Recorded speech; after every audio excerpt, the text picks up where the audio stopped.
Hello, good evening and welcome to Prime News Live on this 14th day of October 2016. My name is Daniel Lutaaya. Going right ahead, the Attorney General's legal opinion over prejudice has halted moves of the Natural Resource Committee of Parliament from examining the Minister of Energy Irene Muloney and the Permanent Secretary Fred Kabagambe Kalisa over shoddy works on the multi-billion hydroenergy Karuma and Isimba dams. In a letter addressed to PS Kabagambe by the Principal Legal Advisor to Government, the ADO Committee of Parliament, instituted by the Speaker Rebecca Kadaga, as well as the Natural Resource Committee of Parliament, are not supposed to conduct any probe until a petition of one Henry Charlie Mpa seeking the halting of the project due to financial impropriety, shoddy works, as well as the fraudulent procurement procedures is disposed of by court. We have Timothy Sibasi on this one. The moves by the Natural Resource Committee to have the Permanent Secretary of the Ministry of Energy, Fred Kabagambe Kalisa, and the Line Minister, Irene Muloney, cross-examined over the alleged shoddy works on the two multi-billion hydropower projects of Karuma and Isimba have collapsed. Pursuant to Article 94(1) of the Constitution, Parliament enacted the Rules of Procedure of Parliament of Uganda, which in turn provides for the sub judice rule. Rule 64 of the Rules of Procedure of Parliament of Uganda provides that 1. Subject to sub-rule 5 of this rule, a member shall not refer to any particular matter which is sub judice. 2. A matter shall be considered sub judice if it refers to active criminal or civil proceedings, and in the opinion of the Speaker, the discussion of such a matter is likely to prejudice its fair determination. The collapse moves followed a written legal opinion by the Principal Legal Advisor to Government, the Attorney General William Asimwe, stopping the Permanent Secretary Kabagambe Kalisa from making any utterances in regard to the two multi-billion projects pending a legal suit at the High Court by one Henry Chalimpa, seeking the halting of the projects over several accounts ranging from questionable procurement procedures of the Chinese contractors on the ill-fated Karuma Hydro Dam project, purported shoddy works on the project, and financial impropriety. All of us are collectively breaking the law. So that is one challenge which I have. And we've gone through it, but really, whether we want it or not, Chair, it is there. I can assure you, Mr. Kalisa, if we were to listen to every issue that is before a court, then Parliament would never, ever do any work. But they are No trust. And the minister, who are seeing the damage being caused down there and the country losing, have started taking shortcuts of blocking this committee. By the way, honorable members, let me. Why did the Attorney General advise like that in Parliament when they were putting the press select committee to investigate? Why did you raise it, Minister? Let me cut you. The Attorney General legal opinion raised anxiety from committee members on whether the Attorney General had powers to stop Parliament from carrying out its oversight role over matters of national concern. We are a sector committee, a policy committee that is responsible in carrying out oversight and monitoring to ensure that the sector is run according to the regulatory framework. Mr. Chairman, what is evident and what we see as, so to say, the oversight committee that is supposed to be a watchdog of the people of Uganda, is that we saw that there is an evident failure in the system in terms of implementation of the projects. We all know, Mr. Chairman, that the process of running to courts of law for justice sometimes is in a way looking for means of denying people justice. Because these proceedings may, in one way or the other, last the entire life of this project. Because the projects are slated to end, some of them 2018. Court processes may go well over that. Now, for me, I want to look at the aspect of our role as oversight and monitoring. That whereas the issues to do with the technical specifications, financial, construction, and so on are going on, for us we are looking at what about the administrative procedures and processes for which we can have a say.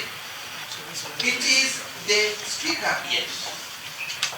For today, let's continue with our work. Then we shall tell her we are doing this. Are we breaking this and do this rule? If she says so, we will move on. Let us call off this meeting for now. Organize a meeting where we are not panicking, where we are not rushing, and discuss these issues conclusively. However, the legal advisor to the committee, Jackie Igema, while she held reservations over the Attorney General's legal opinion, which she said was bordering on the doctrine of separation of powers and the constitutional mandate of Parliament to check on other institutions of government, advised the committee to seek the Speaker's legal advice on the Attorney General's question over the intrusion of Parliament on matters that are before court. And the highlight of Rule 64 is that the Speaker has to make a ruling on the matter which is submitted. And the reason why the Speaker is given that discretion and that mandate to make a ruling as to this matter is because of the principle of separation of powers, that ideally Parliament should not be interfered with in its processes. The committee has the power to do its oversight function. Again, we do not want that right to be interfered with by another arm of government. The demand for an ad hoc committee of Parliament to conduct an independent probe into the alleged shoulder works on the projects follows reports that Karuma Hydroelectric Power Station under construction to produce 600 megawatts and valued at the cost of $1.6 billion had developed cracks at the initial stages of the project. This was also followed with other reports that Ministry of Energy officials and officials from the agency, Uganda Electricity Generation Company Limited, and among the other 3 consulting firms hired to supervise the construction of the dam, had left the contractors to get away with the shoulder works at both Karuma and Isimba hydropower dams. These designs were done June 2015. They brought comments. Why didn't you people agree on the comments first? If still delay like this, finally suffer will be the project. Will be suffer will be the employer. I agree with you. Yes, I agree with you. Let me finish. The problem. However, according to a tour of both dams by Ministry of Energy officials, UEGCL, plus both contractors, Sino Hydro for Karuma and China International Water and Electric Corporation for Isimba, Energy Infratech, who are lead supervisors for the ministry, including SMEC and AF Consults, who supervise on behalf of UEGCL as well as the media. It is true there was minor cracks, but by the time the team visited, some had been fixed, and according to engineer V. Vasu, Chief Executive Officer of Energy Infratech PVT Limited, in engineering, cracks occur, but they do so for a reason. Timothy Sbasi, PS Television. Thanks a lot, Timothy. Now, the two people who were on Wednesday convicted of the murder of city businessman Eria Bugembe Kasiukira have applied to challenge their sentence. The Attorney General's, the High Court Justice Wilson Mosene Masalu acquitted the deceased Eria Bugembe Kasiukira's widow, Sarah Nabikolo, and convicted two of her co-accused Sandra Nakungu and Ashraf Jadeni for murdering Kasiukira in late 2014. The two convicts, through their lawyer Laudislas Rakafuzi, today rushed to Court of Appeal, where they filed a notice of motion of their appeal challenging their conviction. On Wednesday, the duo was sentenced to 20 years imprisonment after being found guilty of murdering tycoon Kasiukira on 17th of October 2014 in Diplomatic Zone Muyenga, Kampala district, where he was hit by a car. These are challenging their conviction by a trial judge, Justice Musele Masanu, who acquitted the widow Nabikolo, with whom they were indicted on the same file case. In respect of the case of Ashraf Jaden, the policeman who is claimed to have killed Mzee Kasiukira, and we are challenging the judgment of the court in finding them guilty, especially we think the judge did not evaluate the evidence very well, and the judge, if the judge had taken his time to evaluate that evidence, would have found that those people never participated. In any case, him having found that the widow did not instruct anybody to kill her husband, then our clients should also have been found not to have killed the deceased person. So we are not challenging the sentence, we are challenging the conviction itself. Yes. Now, Makerere University's High Court Justice Yasin Nyanzi has granted bail to Makerere University's Professor Christopher Bakuneta, who is accused of raping his student Vasha Ntegeka. Professor Bakuneta was freed on a cash bond of 1 million shillings and 5 million non-cash for each of the 3 sureties he presented in court. He was then ordered by court to deposit his passport to the office of the registrar and will need to report to court every after 10 days with effect from 15th November 2016. Take a look at this report. The bail was given, among others, on the basis of the letter to the Director of Public Prosecutions by the complainant, Vasha Ntegeka, indicating that she had lost interest in the case. She says in the letter that her encounter with the accused did not tantamount to rape as claimed. She wrote, "I am the complainant in this matter, and I have decided to forgive Professor Bakuneta because he is my long-time friend." She continued that after testing HIV negative, she had decided to forgive him. His wife and children pleaded with her to forgive him, which she has done. With the key witness losing interest, Justice Nyanzi ruled today that there was no reason for keeping the suspect in confinement, despite the DPP's insistence that the sureties provided were not substantive. The development comes a few days after the same court was told this week that the rape victim has been visiting the suspect regularly in prison. Prosecution alleges that on the 27th of March at Makerere University in Kawempe Division in Kampala District, Professor Chris Bakuneta had sexual intercourse with Ntegeka Vasha without her consent. Well, with that, we take a short break. Prime News Live continues. Don't go away.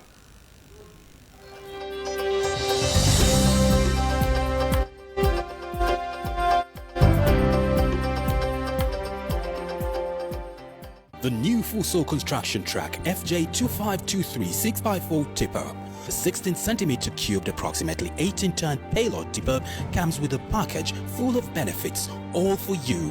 The new Fuso FJ engine is fuel efficient, lowering emissions. Its fuel pumps are oil lubricated to reduce tear and wear, thus increasing efficiency and longevity. This ultimately makes the Fuso FJ tipper a low maintenance cost track. The new Fuso tipper comes with 9-speed transmission gearbox, a larger clutch plate, plus a differential lock to overcome one wheel spinning, making the Fuso easier to drive through slippery roads. The Fuso FJ tipper further rewards you with exceptional loading capacity and comfort, has extra heavy-duty rear suspension and rear axle for heavier load, and standard front and rear anti-roll bars to increase stability and safety. The driver's cabin is designed for comfortable, safe driving. The cabin includes fold-down bank where the driver can rest during breaks, reducing fatigue. The new Fuso construction track is built from a state-of-the-art Daimler manufacturing facility. Get it from Spear Modules at a very competitive price.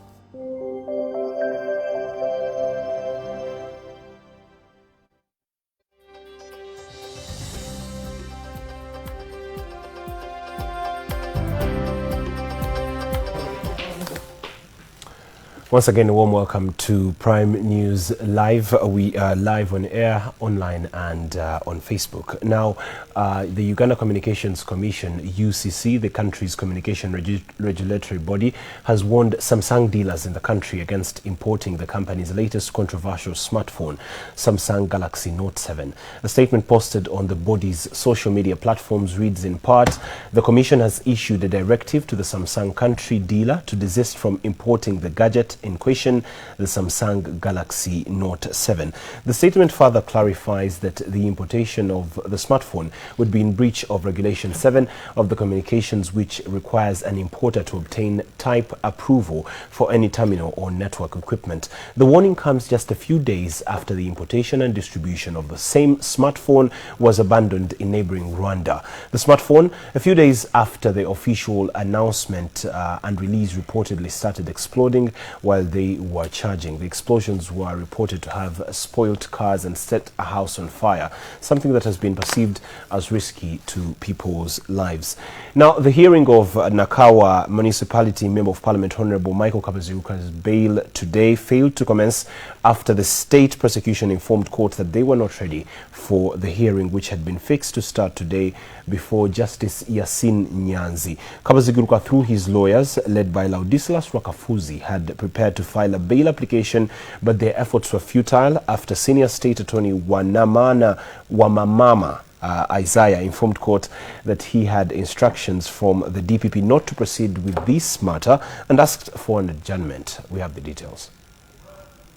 To this, the state attorney stated in court that the DPP could not participate in a matter that is before the General Court Martial, on whose orders the MP was sent on remand.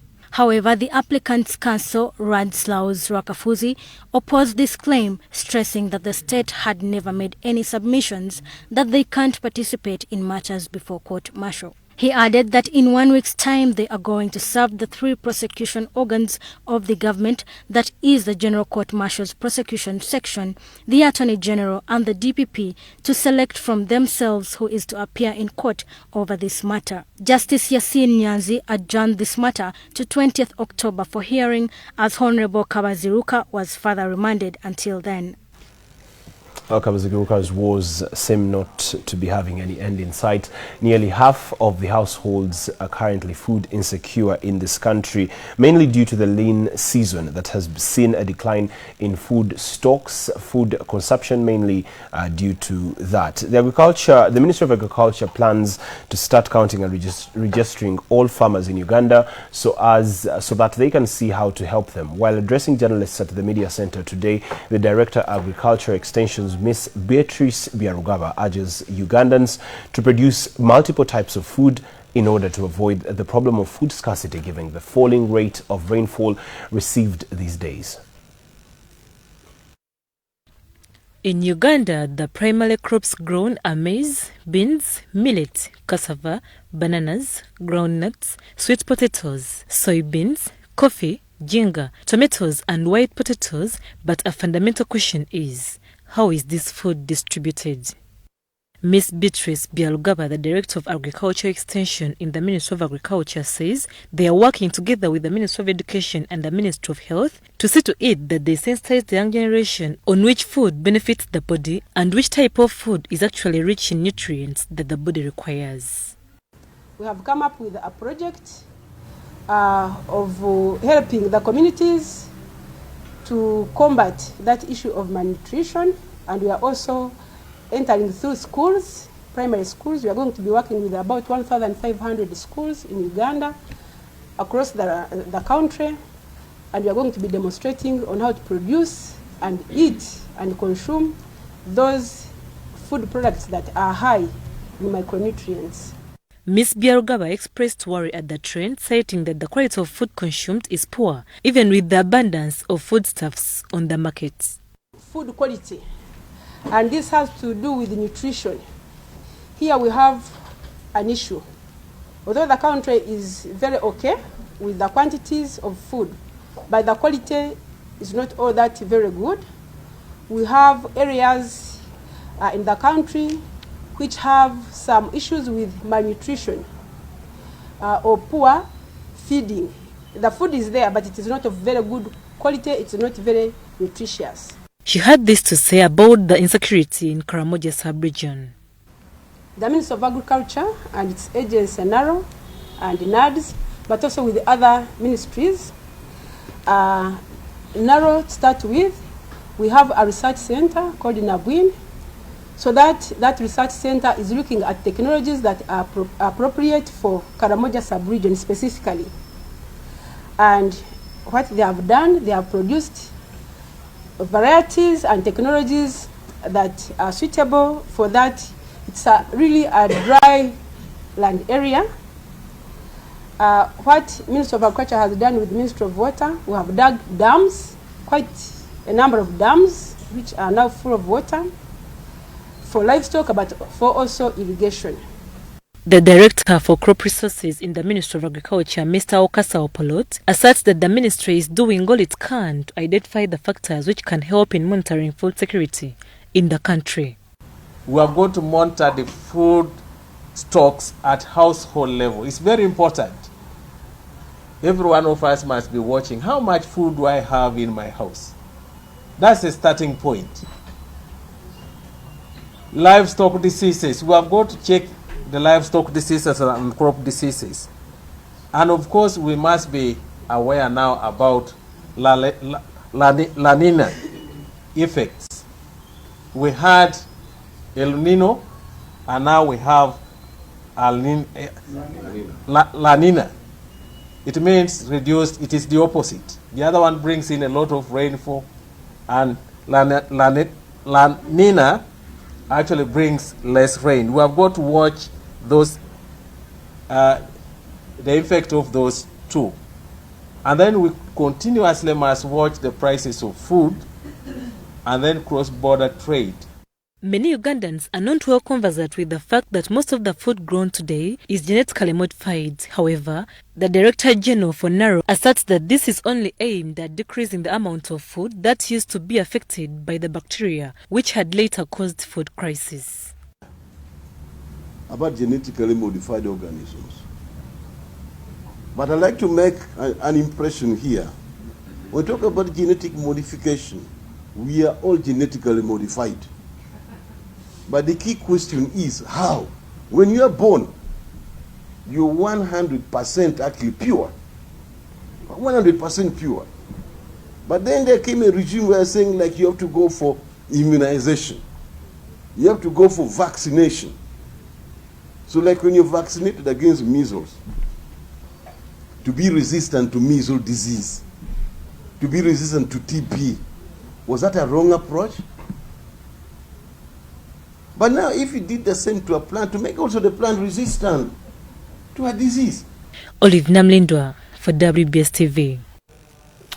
Now, the Ministry of Gender, Labour and Social Development, in partnership with World Education Botswana, a US-based outcome project, and MTN Uganda, have launched a new technology campaign today at Golf Course Hotel in Kampala, aimed at monitoring children in both the northern and eastern districts of Uganda to ensure their rights are not violated as far as going to school is concerned. Therefore, MTN is to offer the toll-free lines to make it easier for community volunteers to share information among stakeholders, including the Uganda Police. Mondo Chateka, Assistant Commissioner, Youth Affairs, Ministry of Gender, Labour and Social Development, applauded MTN Uganda for providing a platform to provide protection for children, especially the school-going in rural areas where poverty is absolute. I'd like to applaud the leadership of Botswana with support from USAID for this important private-public partnership. In 2010, government came up with a policy on private-public partnership. In 2015, an act was put in place to facilitate a partnership between the private and the public, because government cannot do it alone. And it's in the interest of everybody to downgrade the profile of poverty in the country. Buredeo, MTN marketing manager, called upon other members of the civil society to consult them for support before carrying out community outreaches. This journey of helping the children, removing the vulnerabilities, and empowering the community, we can do that if we work together. We can do that if the work starts from a starting point to the end. You don't sit there, do your budgets, and then say, how do you fit in? Let's work together. Susan Kajura, the country director, World Education, Botswana, re-echoed the usefulness of this new technological innovation to social workers in communicating and sharing information amongst themselves for immediate responses. In the village is important. What are those services? I think a lot of us don't really deal with that. And who knows what they are and where are they and how can I get a hold of them? But if they each are online and they have a phone, and the person for us who coordinates that is a parasocial worker, and they're able to reach the person in the village, then we think that so much of that will be done today. But what stops a parasocial worker reaching the people they need to reach is airtime. Dr. Noreen Kaleba, founder and patron TASO, stressed the importance of projects in making people with disabilities inclusive because they are part of the vulnerable. Today, we are celebrating a partnership between those people who live on a day-to-day basis amidst these challenges and those of us who live with a relative distance. And I'm talking about a geographical distance. Because many of us, and those of you who have chosen to be part of this process, radiating right from the Ministry of Gender. Children living in rural areas are subject to rights violation where communication is very hard. However, new technological innovations aimed at addressing such challenges are of a great advantage. This story was compiled by Eric Wakabi, WBS Kampala. Well, as UNEB kicks in, the scripture says that trust and the fear of the Lord is the beginning of wisdom. Kololo Senior Secondary School has put this in practice through organizing a special prayer for their Senior 4 candidates ahead of their final exams, which will begin on Monday next week. All candidates have taken part in these prayers regardless of their religion. Reverend Canon John Awodi, in his sermon, appealed to these candidates to put their trust in the Lord and forsake examination malpractice. Being a briefing day for Senior 4 candidates countrywide, Kololo SS management decided to start with a prayer session before the final briefing. Reverend Canon John Awodi, the main celebrant, urged candidates to stick to prayer as they go through with their exams. Multiplication and increase. He will increase you. That's what he promises. You read Deuteronomy 28, verse 1 to 14.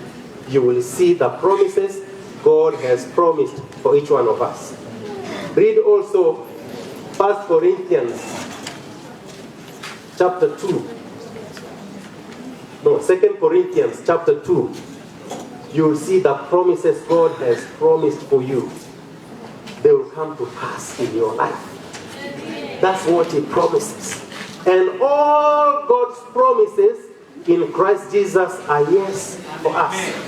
He advised them to be more vigilant in the examination period and to avoid examination malpractice. We refute it, we cancel it, we annul it in the name of Jesus, and we pray, Heavenly Father, that Lord, they will hear your voice, assuring them that you are with them, just as you promised in your word, that neither will I leave you nor forsake you. Lord, in Proverbs 18, verse 10, your word tells us that your name is a strong tower. The righteous run to it and they are safe. May you protect them by your name. May you keep them by your name. May you grant them success by your name. That all that they do, Lord, they will prosper in it. So may you grant success in them, to them. Canon John advised candidates not to panic in the examination room and also make good choice of the questions and make good use of the time as well. Don't panic as if God is not there with you. God is in control of every situation. And I want to ask you, when the papers are presented to you, the question papers are presented to you, first read through all the papers. Don't rush, just read through. Okay? After reading through, get the easier numbers you are able to do. And don't waste time on those easier numbers. Do them quickly and fast, and then get to the difficult ones. Sheikh Abubakar Ibrahim Sempala, on behalf of the Muslim community, appealed to the candidates to stick to Allah. He gave them a special prayer.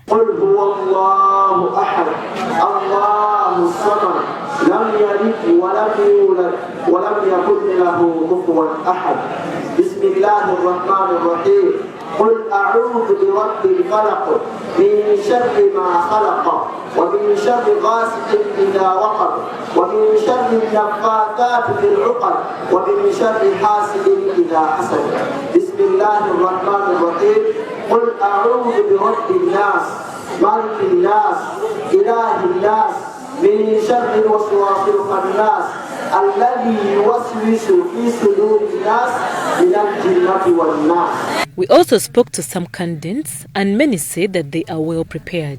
The only Muzungu in Kololo. I'm in senior 4, and on Monday I'm going to sit for my exams, and I believe that I'm going to do it because my teachers prepared me, and with God's grace we know that we are going to make it and get only first and second grade.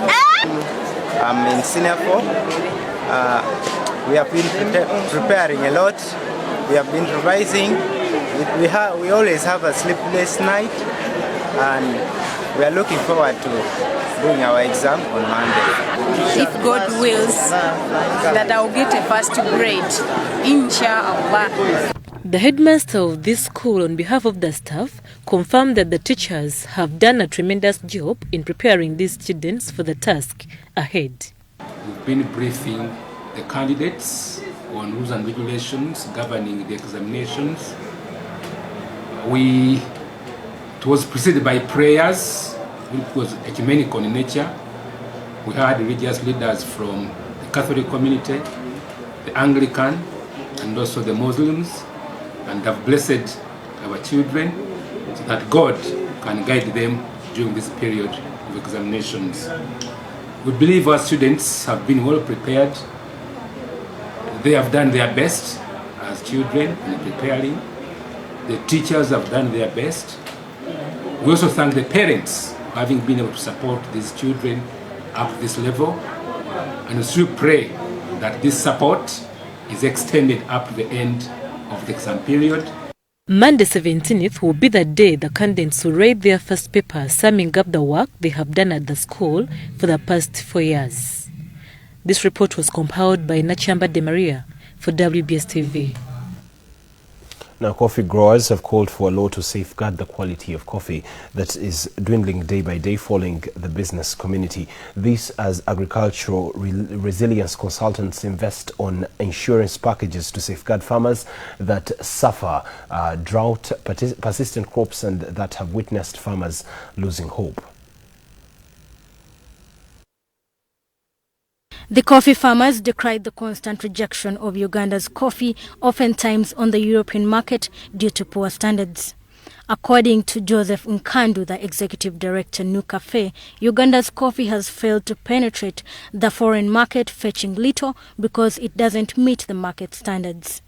Some pick unready seeds, while others dry them on bare soil, and when exported, it is rejected by the European Union member countries that have the largest market. We want to ensure that we increase the competitiveness of Uganda's coffee. Because if we get people who are spoilers of the quality of the coffee, then we don't expect Uganda's coffee to be competitive on the market, whether local market or international market. An insurance package for coffee farmers has been initiated to avert losses, especially due to weather inconsistency. This initiative, that is to be launched on the 4th of November, has come into force following an assessment that proves that there has been reduction in coffee yields per tree from 7 kilograms to 1.5 kilograms due to drought. Drought is the issue. It affects production, it affects all the efforts that people are putting to have production come out. And that is the area we are touching in terms of insurance. This has discouraged many farmers, especially the youth, for fear of losses. The package hopes to avert the situation. People don't care for the gardens alone because if the production is low, they have nowhere to run fallback position. The drought crop insurance product is going to be the fallback position for everybody in Uganda to be able, if the bad weather comes in terms of drought and you insured your garden, you will be given back to a level of the production you expect per tree. Ugandans have failed to adapt coffee growing because of the associated losses due to pests and diseases, climate change, among others. Due to the desire for quick money, most youth have resorted to selling coffee plantations and venturing into other ventures such as border riding. Nancy Okwong, WBS Business, Kampala. Well, the latest from the international scene will be right after this short break. Don't go away.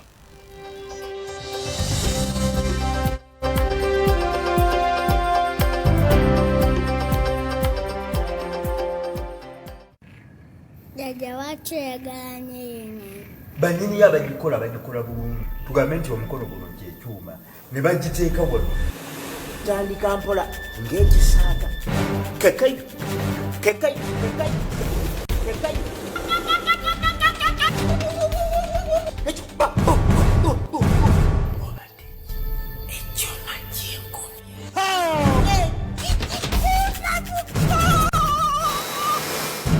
kawanevaawo jajanera kawa bakyajetegereza ekirisa kiri muli amaanyi gali muli naye nga bwogikwatako nga mpeweevu enjerwe balyoka bagiteeka mu bipimo nebyokebwa eyo yeŋŋaano ololebwa gyowulira eyo yeŋŋaano entuufu. Blue Ribbon, ekulibwa Master Grain Milling Company Limited, abasangibwa Ejjinja Njeru Kayunga Road, essimu not 393 28 not 4 78. Blue Ribbon, engano ya Namaddala.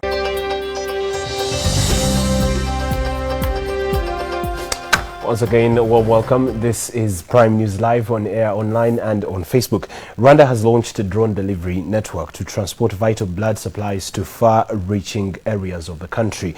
The project will see unmanned aerial vehicles deliver small packages by parachute, bypassing traffic or washed-out roads in a country dubbed the Land of a Thousand Hills. This is a new breed of drones. Unlike notorious military aircraft which kill, these are designed to save lives. Starting next month, doctors and nurses in remote areas of Rwanda will be able to order blood and emergency medicine with a text message. The drone is expected to fly to the clinic using GPS coordinates and instead of landing, drop a small package by parachute. The drone will return to its base to have its battery swapped and be ready for its next blood or vaccine delivery. The company behind the project, Zipline, says the aircraft will be capable of making up to 150 deliveries to 21 facilities. These are the same user interfaces tied to the same system. The technology company, which started in Silicon Valley in the US state of California, is launching a fleet of 15 aircraft. Challenges such as battery life, temperature-sensitive cargo, and safety issues have been overcome. But there's a business plan running in the background of the humanitarian task. That's showing that drones can be used in supply chains. The tech firm has partnered with the U.S. delivery service, UPS, for its Rwanda operation. I actually think that one of the best ways that we can work together with the FAA to help this technology take off in the U.S. is by operating in a country where we can basically serve a very clear need and get tens of thousands of hours of safe flight data. Because I think if we can provide that to the FAA, that will actually accelerate the process that can actually implement this kind of technology here in this country. Despite major progress in the last few years, Rwanda still has a long way to go to provide quality healthcare. It's one of the world's poorest countries with a scattered population. Building and running hospitals is expensive, so the Rwandan government has incentive to be the first in the world to establish a commercial drone delivery network. With drones soon to take flight, liters of blood that used to take days or weeks to deliver by road should be reaching patients in just a few hours. Interesting. A royal procession carrying the body of Thailand's late king Bhumibol Adulyadej travelled today from the Bangkok hospital that he died at to the Grand Palace, passing tens of thousands of weeping people as the country officially entered 1-year period of mourning. Bhumibol, the world's longest reigning monarch, died in hospital in the capital Bangkok on Thursday at the age of 88. Thailand's late king Bhumibol Adulyadej was in many ways the personification of Thai culture. He was a constitutional monarch whom most Thais saw as the guardian of all they held dear. Bhumibol was 18 when he took the throne in 1946, after the mysterious death of his elder brother, King Ananda. In the early years of his reign, which became the longest in Thai history, the monarchy wasn't the force it later became. But the Vietnam War gave the young king an unexpected opportunity. Born in the United States and educated in Switzerland, he was staunchly anti-communist. The U.S. was quick to recognize his value and funded a campaign to place portraits of the king in every Thai home. Over the years, he established thousands of rural development programs, everything from rainmaking to education. Grainy images of young Bhumibol touring the countryside, farmers kneeling in front of him, were played in cinemas ahead of every movie. The fact that his position was above everyday politics made it easy for Thais to elevate him to almost godlike status. He's viewed by the people as the moral force, the arbiter or the moral authority, the conscience, the national conscience. But he didn't stay out of politics completely. His intervention in a crisis cemented his dominant position in the Thai psyche. After a 1991 coup and mass protests against its leaders the following year, Bhumibol summoned the leaders of both sides who knelt before him on live television. Pro-democracy activists have expressed concern over Thailand's century-old laws that punish any criticism of the monarchy. Anybody criticizing the king could be charged for lèse-majesté, putting in prison from 3 years to 15 years. So that is very difficult. Bhumibol's leanings became apparent in Thailand's next military intervention. The 90s saw rapid economic growth, and after the Asian financial crisis in 1997 and 98, the rise of Thailand's first free market prime minister, Thaksin Shinawatra. But after months of protests accusing Thaksin of corruption, tanks rolled through the streets of Bangkok in September 2006. Thaksin was ousted in a coup. Bhumibol quickly granted the coup leaders an audience, signaling his approval.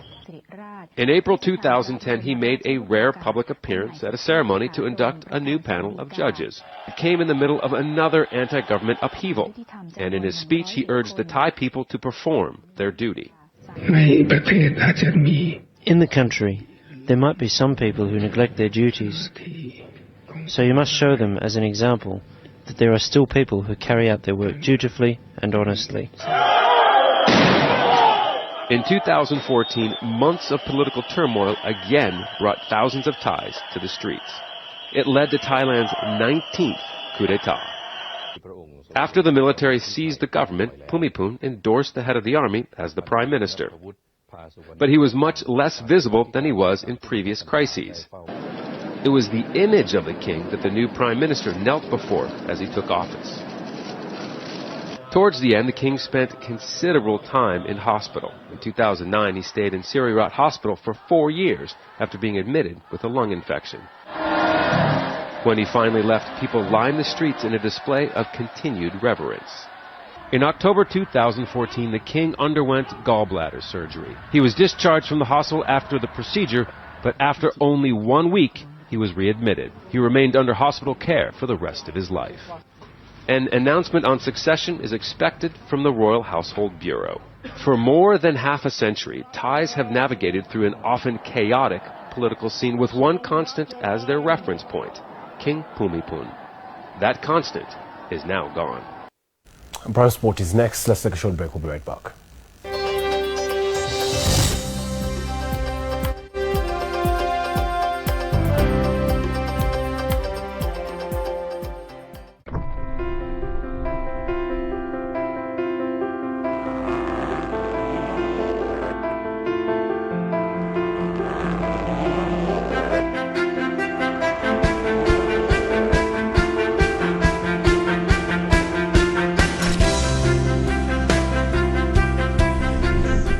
in a new look. Available in stores near you. Splash Real Fruit Juice. You want hard-hitting drama, bad boys, attitude, danger, excitement, romance, tears. Now that's pure drama. Yeah. And we know just where to find it. Drama at its must-see. Can't wait for the next episode. Edge of your seat best. Only on DSTV.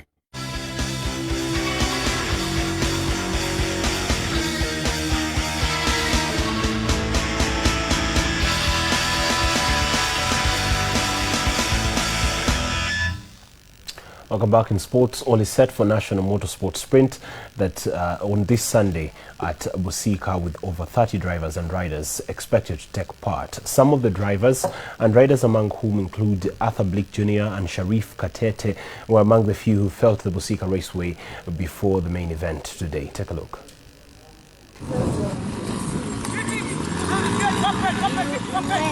Drivers and riders had their training today afternoon in a bid to maintain their fitness levels all the way through to the event day 16th October 2016. This year's championships have been spiced up with both motocross and motorsport. During today's training, motocross champion Arthur Blick Jr.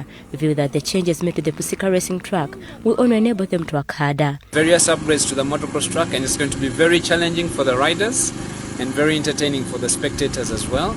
We've had, it's good for us as riders. It gets us to the next level. The more challenging these obstacles are, the more skills we need to apply to be able to perform. He therefore called upon all ride lovers to turn up in big numbers come Sunday.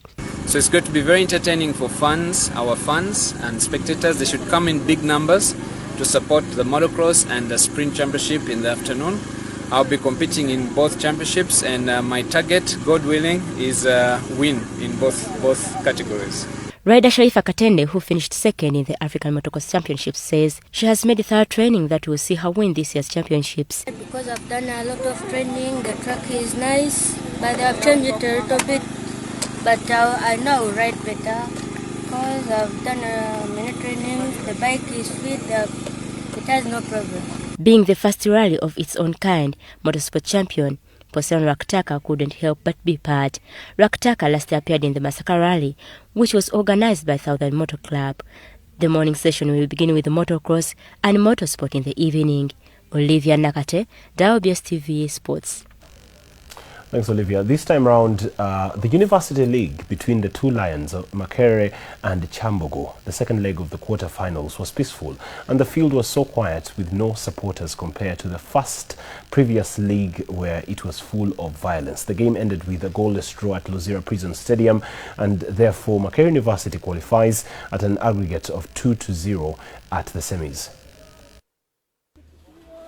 The second leg of the quarterfinals between Makerere and Chambogo University started in a very boring mood without any supporter in sight. This was so because students had been barred from watching the game due to the violent behaviors they exhibited during the previous game by pelting stones at the officers. However, all the teams showed an improved performance, though the game came to a goalless draw, with Makerere University qualifying on semi-finals on an aggregate of 2-0. Makerere University has joined Nkwazi University at the semis after they later won yesterday against Uganda Christian University on away goals rule. This is the 5th edition of University League. However, the previous one of 2015 was won by Makerere University of Business School.